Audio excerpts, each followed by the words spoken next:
আসসালামু আলাইকুম, সবাই কেমন আছেন? ফার্মি মুরগি ডিমের মুরগি, কিন্তু যখন এদের রোগ আসে তখন কিন্তু খুব খারাপ অবস্থা হবে। তো আমাদের এখানেও মোটামুটি আমরা অনেক রোগের সম্মুখীন হয়েছি। যদি এই মুরগি পালনের ক্ষেত্রে যাদের যে কোনো সমস্যাই হোক না কেন, যে কোনো রোগ হোক না কেন, আমাদের অভিজ্ঞতা থেকে আমরা বলতে পারবো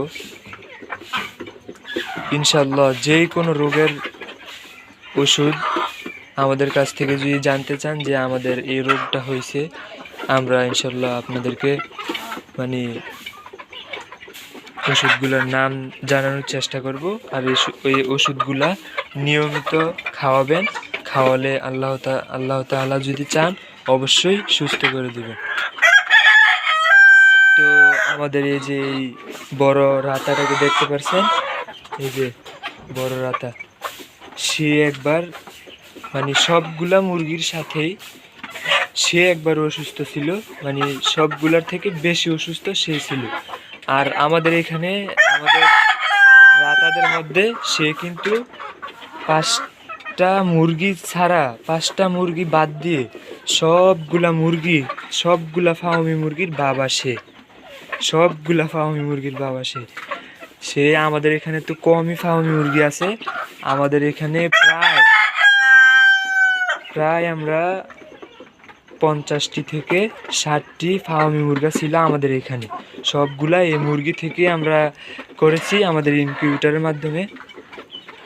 আর এই জায়গায় বড় মুরগিটা দেখছেন না, এটাই সবার বাবা ছিল, এই মুরগিটাই। তখন এই মুরগিটা আবার অসুস্থ হয়ে গেছিল মাঝখান দিয়ে। তো এখন মোটামুটি দেখতেই পারছেন, সে রাজত্ব করছে।